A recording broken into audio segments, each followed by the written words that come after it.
Nos ados ont vu tous les Miyazaki. Ils rêvent qu'on les emmène au Japon. Alors je vous donne rendez-vous au musée Ghibli à Tokyo, où vous serez transportés dans l'imaginaire du studio. Incroyable. Mon mari, lui, rêve de s'immerger à fond dans la culture nippone. Après un cours de dessin manga avec un artiste, je vous propose d'assister à une cérémonie du thé. Waouh. Et pour une expérience unique jusqu'au soleil levant, je vous ai réservé une nuit dans un joli ryokan avec un dîner traditionnel.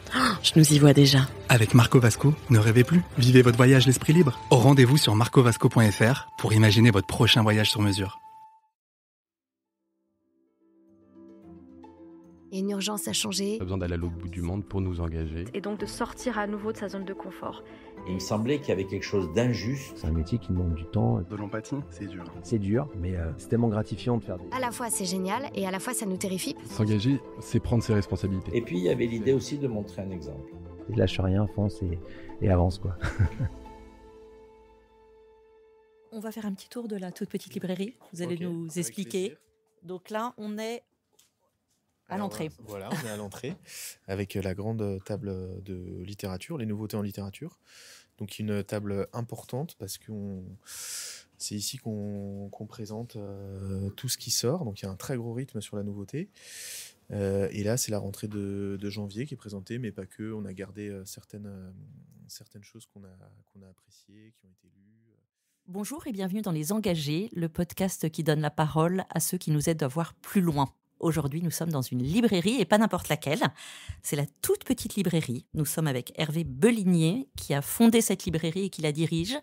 Bonjour Hervé. Bonjour Aude. La première question que j'ai envie de vous poser, c'est comment est-ce qu'on en vient à ouvrir une librairie ? Est-ce que vous avez toujours voulu être libraire ? Alors non, je n'ai pas toujours voulu être libraire. Ce n'était pas un rêve que j'ai nourri pendant des années. J'ai travaillé dans plusieurs maisons d'édition, dans plusieurs librairies. Et à un moment donné, est venue à moi l'idée d'ouvrir ma propre librairie. Donc ça a été progressif. Et à un moment donné, je me suis dit, il faut passer le pas, il faut se lancer. Et si j'ai envie de faire les choses un peu comme je pense qu'elles sont bonnes à faire, il faut que je me jette à l'eau et que j'ouvre ma librairie. Elle s'appelle la toute petite librairie. Est-ce que c'est la plus petite librairie de Paris ? Quelle est sa superficie ? Elle fait environ 80-90 mètres carrés. Et ça s'appelle la toute petite librairie parce qu'au départ, on devait ouvrir cette librairie dans le 19e arrondissement de Paris. Donc dans un tout petit local qui faisait un peu moins de 20 mètres carrés. Et finalement, on a pris un autre local dans le 20e arrondissement, près de la Campagne à Paris. Voilà. Est-ce que vous pouvez nous raconter l'histoire de la toute petite librairie ? Donc je crois qu'au début, vous vous êtes lancé avec une camionnette pour aller vendre vos livres sur des événements. Et puis ensuite, progressivement, vous avez fondé avec deux associés. Et ensuite, ça a monté, ça a augmenté. Alors, au tout début, effectivement... Donc, c'était 2017-2018 ? Voilà, c'est ça, exactement. La librairie dans laquelle on se trouve a ouvert fin 2018. Et avant ça, donc effectivement, j'avais une petite camionnette et je me rendais sur des événements où les organisateurs avaient besoin de livres. Donc, ça pouvait être dans des théâtres, dans des cafés, ça pouvait être pour des congrès de médecins, ça pouvait être différentes occasions où il n'y a pas de librairie, mais où les gens ont besoin de livres. Et donc, j'allais en fonction des demandes. Souvent, c'était des éditeurs qui me demandaient de me déplacer. Et puis, à un moment donné, donc, je me suis dit qu'il fallait s'implanter quelque part. Et j'ai commencé à chercher un local pour m'installer. Et puis voilà, maintenant, ça fait 5 ans que la librairie est ouverte. Au-delà de la passion de la littérature, de la lecture, il faut faire tourner la boutique. Qu'est-ce qui est difficile dans le métier de libraire ? Et c'est un peu pour ça qu'on a choisi comme engagé un libraire, parce qu'ouvrir une librairie en 2024, c'est un véritable engagement pour moi. Effectivement, il faut être passionné, il faut beaucoup de patience. Il faut être amoureux des livres, etc. Ça, c'est sûr, c'est un prérequis absolument nécessaire. Et il faut aussi assumer une part très physique du métier, parce qu'il y a énormément de manutention. Les livres n'arrivent pas par magie sur les tables. Le papier, ça pèse lourd. Et chaque matin, ce sont des kilos et des kilos, des centaines de kilos de livres qui arrivent. Et puis, c'est un des rares métiers où, toutes les semaines, vous avez de la nouveauté qui arrive, donc il y a de nouvelles parutions, de nouveaux livres. Et tout ça, c'est une charge énorme. Je pense que c'est un des seuls métiers où il y a autant de renouvellement de stock, parce que les nouveautés, c'est un cycle qui est très très intense. Donc bien sûr, on fait vivre un fond, il y a des classiques, etc. Mais pareil, ces classiques, ils sont vendus, et puis ensuite, on les recommande, etc. Donc il y a un rythme très soutenu qui est lié à la fois à la nouveauté, mais aussi au réassort, c'est-à-dire des livres qu'on recommande parce que on les a conseillés puis vendus. Et donc ça crée... voilà, ça crée un rythme très très fort où chaque matin, on a un livreur qui nous apporte les livres avec les cartons qu'on ouvre, qu'on réceptionne, on fait une mise en stock, ensuite on fait du rangement, etc. Et ça, je pense que c'est une partie qui est un peu méconnue du métier et qu'il faut pourtant assumer. Et à mon avis, si on ne réussit pas ça dans le métier, on rate en fait. Et c'est une partie qui est très dure. Et d'ailleurs, des personnes qui travaillent ici ou qui découvrent le métier disent souvent « je ne pensais pas que c'était aussi difficile ». Donc il faut être quand même en bonne condition physique, on est debout toute la journée. Enfin, j'ai envie de casser un peu l'image idyllique qu'on a du libraire, c'est-à-dire que on se dit souvent, le libraire un peu derrière son comptoir, en train de feuilleter un livre, etc. La réalité, c'est qu'on n'a pas une minute pour feuilleter les livres. On est aussi un peu à la merci de toutes les personnes qui rentrent à la librairie. On essaie de s'occuper d'elles du mieux qu'on peut, en les accueillant sympathiquement, en ayant un peu de prévenance, en les conseillant. Et tout ça fait que ce n'est pas le libraire qui va donner le rythme, mais le libraire, il est au bout de la chaîne, de toute la chaîne du livre, et il va assumer le rythme des nouveautés que les éditeurs mettent en route. Il va assumer le rythme des livraisons, il va assumer le rythme des clients qui rentrent. Donc c'est un métier où il faut avoir la capacité de vraiment être en quelque sorte un peu dévoré par les livres et par ceux qui les font, ceux qui les lisent, etc. Et il faut aimer vraiment se donner et se dire je démarre ma journée, je vais avoir quelques instants pour consulter des choses un peu plus personnelles au moment du déjeuner, et tout le reste du temps, je vais vraiment être absorbé par ce que je fais et par les lecteurs, les clients, les réassorts, les mises en stock, etc. C'est très intense comme métier. Alors, vous voyez, là, ça, c'est tout ce qu'on reçoit. Là, il y a Eric qui est là et qui est notre coursier. Voilà, donc ça, c'est super lourd. C'est une dizaine de cartons qui arrivent. Et un bruit typique que reconnaîtront tous les libraires, les amis de la profession, c'est celui-ci. Voilà. Et donc c'est le carton qui s'ouvre, et donc ça c'est chaque jour du lundi au vendredi, les réceptions, c'est un élément très important où il faut être bien organisé. Donc quand est-ce que vous avez le temps de lire finalement, ce qui vous a amené à ce métier? Alors, oui, donc déjà je pense que... Vous avez une équipe aussi, vous êtes... voilà, exactement, c'est ça. Alors le secret, je pense, c'est de s'entourer des bonnes personnes, de personnes qui ont déjà beaucoup lu. C'est-à-dire qu'on ne devient pas libraire parce qu'on décide tout d'un coup. Je pense qu'il faut avoir une solide culture littéraire, aussi politique, géopolitique, histoire des idées, etc. Ça, je pense que c'est vraiment le socle. Avant d'être un métier technique, c'est un métier effectivement de connaissance. Mais, comme je le disais juste avant, ça implique aussi justement d'assumer une part assez technique de manutention. Il faut vraiment assumer ça et bien s'entourer. Donc, quand est-ce qu'on a le temps de lire ? Moi, je lis chez moi le soir.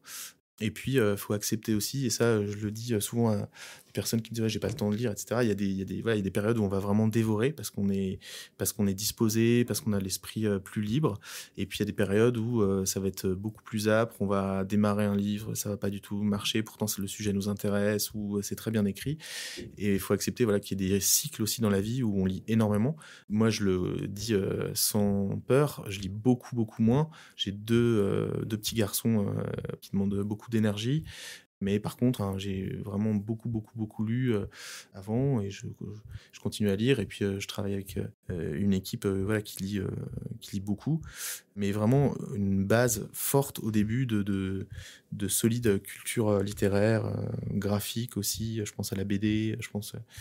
Il faut vraiment assumer ça, Enfin voilà, aussi d'assumer qu'en fait on va pas avoir le temps de tout lire aussi. Moi, il y a des personnes qui rentrent à la librairie et ce livre, qu'est-ce que vous en pensez? Je lui dis, malheureusement, je l'ai pas lu. Alors on essaie de se répartir un peu les lectures. Est-ce qu'il y a des livres incontournables de sortie que vous lisez forcément ou qu'une personne de l'équipe lit? Personnellement, je ne lis pas les incontournables, justement sur les nouveautés. J'essaie plutôt de lire des choses du fond, c'est-à-dire des classiques, parce que voilà, la nouveauté arrive et puis s'en va. C'est la vie des nouveautés. Et de toute façon, elle se vend.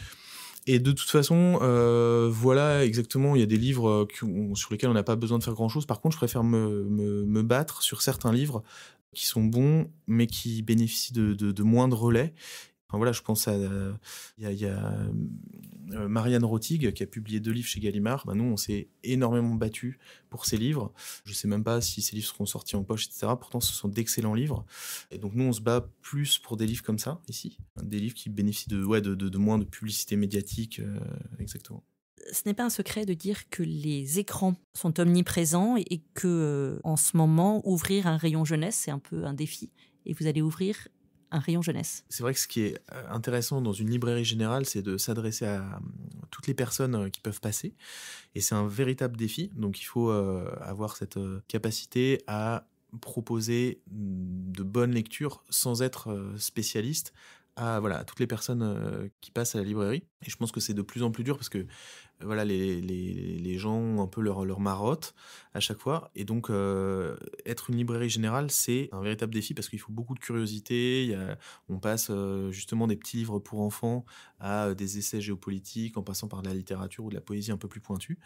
Et donc, on a déjà un rayon jeunesse à la librairie, mais on va ouvrir une annexe de la librairie qui va s'appeler La Cachette Secrète et qui sera un espace véritablement dédié aux enfants de 0 à 7 ans, une librairie jeunesse dans laquelle les enfants auront plus de place, où les livres seront davantage à leur hauteur, où ils auront des petits endroits pour s'installer, où ce sera plus facile aussi de venir avec une poussette, etc. On agrandit cet espace parce qu'on pense que de toute façon, il faut toujours essayer d'inventer, de se renouveler. Et du coup, on a eu une opportunité avec un local qui était à côté et on s'est dit on va agrandir la partie pour les enfants, ce qui nous permettra aussi d'agrandir la partie pour les adultes au sein de la librairie actuelle. Et voilà, et du coup, ça fait aussi un beau projet pour l'équipe. Et donc, je pense que tout le monde est content de ça. Ça demande aussi beaucoup de travail. C'est stimulant d'avoir des projets qui permettent à tout le monde d'être motivé, de ne pas rentrer aussi, de pas tomber dans une routine, mais de se demander aussi comment on fait encore mieux et comment chaque année on améliore aussi les choses pour toutes les personnes qui fréquentent la librairie.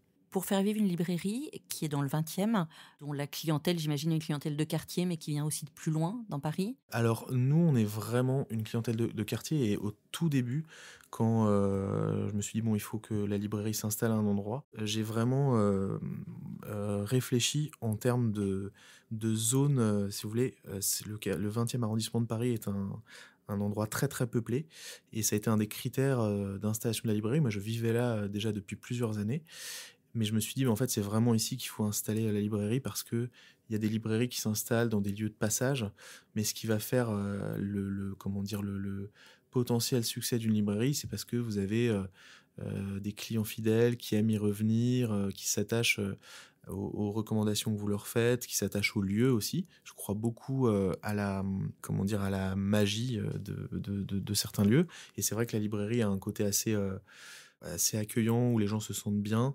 Et donc, je me suis dit, il faut mieux installer la librairie dans un endroit où il y a des gens qui vivent plutôt que dans un lieu de passage. Je sais pas, il y a plein de lieux de passage au cœur de Paris qui, par exemple, deviennent des quartiers plus désertés. Donc voilà, nous, on a toutes les personnes qui vivent ici et c'est leur librairie. D'ailleurs, ce n'est pas notre librairie, c'est leur librairie. Voilà. Et ça, c'est une nouveauté. Et je pense que ça, c'est la nouveauté.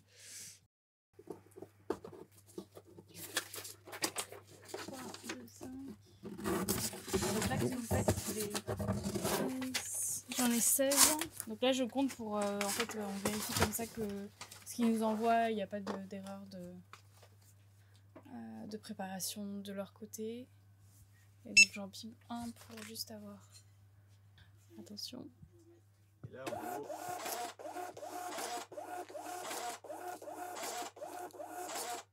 c'est des commandes clients. Donc à chaque fois, il y a un ticket qui sort et on va ranger le livre de la personne qui a commandé ce livre, etc. Et donc tous les matins, on sort les commandes. Voilà. Mais c'est bien que vous voyez ça parce que c'est vraiment la réalité du métier et ça prend un temps très important. Et pour faire vivre une librairie également, il faut organiser des événements. Alors vous avez fait, j'imagine, classiquement des signatures. Et puis j'ai vu que vous étiez lancé dans un nouveau salon du livre. Oui, alors ça c'est pareil, c'était un gros projet l'année dernière. On a lancé le premier salon du livre, on a appelé ça le plus petit salon du livre de Paris, qui se déroule à la librairie et sur la place juste devant. Ça a été une belle réussite. On va reconduire cet événement en septembre prochain, septembre 2024. Et oui, effectivement, il faut organiser des événements, Et donc, nous, on va concentrer notre effort sur ce salon du livre qui avait réuni une petite quarantaine d'auteurs, avec aussi bien des romancières que des personnes qui faisaient de la BD, que d'autres personnes qui avaient des livres plus spécialisés sur Paris, etc. Le thème du salon du livre, c'était l'évasion. Cette année, on va reconduire l'événement.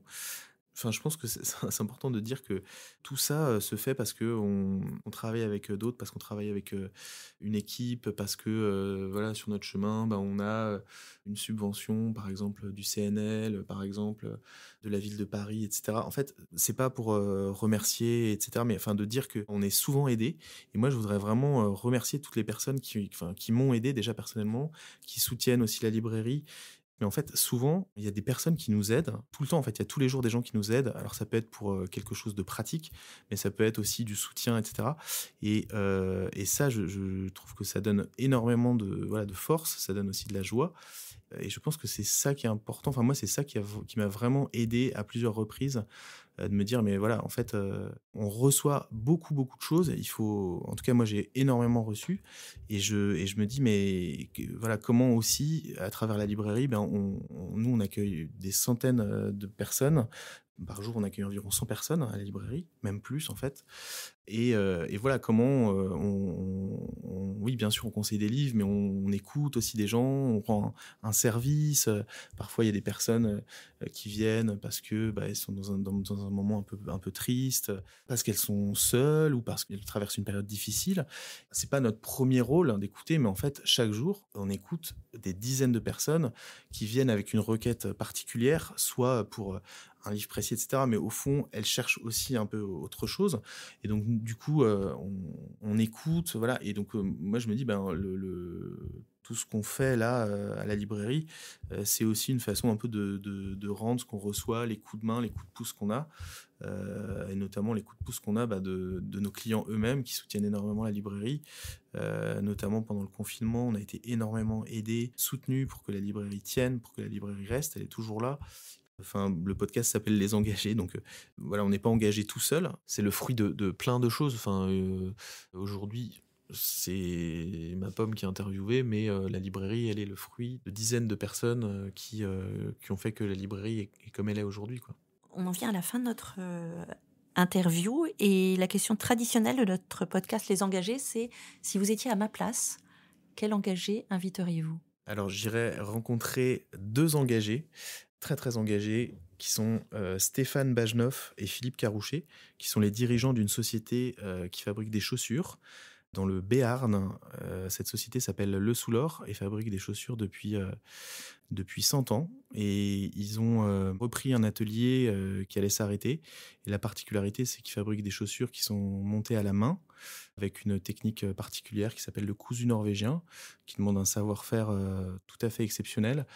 Et il faut toute leur énergie pour maintenir ce savoir-faire, développer la société, permettre de maintenir un savoir-faire traditionnel qui est magnifique. Et ils font des chaussures superbes et voilà, et c'est au prix de beaucoup d'efforts et d'engagement personnel. Merci beaucoup Hervé Belinier de nous avoir accueillis à la toute petite librairie. Je rappelle que vous êtes situé à Paris, dans le 20e arrondissement, 2 rue Étienne Marais, juste à côté de la Campagne à Paris. Pour ceux qui veulent venir, c'est une belle occasion de promenade aussi, parce que c'est un quartier charmant.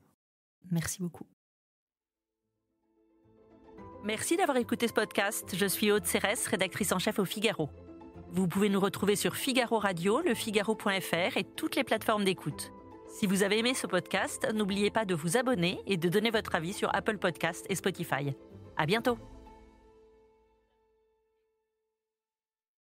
Nos ados ont vu tous les Miyazaki. Ils rêvent qu'on les emmène au Japon. Alors je vous donne rendez-vous au musée Ghibli à Tokyo, où vous serez transportés dans l'imaginaire du studio. Incroyable. Mon mari, lui, rêve de s'immerger à fond dans la culture nippone. Après un cours de dessin manga avec un artiste, je vous propose d'assister à une cérémonie du thé. Waouh. Et pour une expérience unique jusqu'au soleil levant, je vous ai réservé une nuit dans un joli ryokan avec un dîner traditionnel.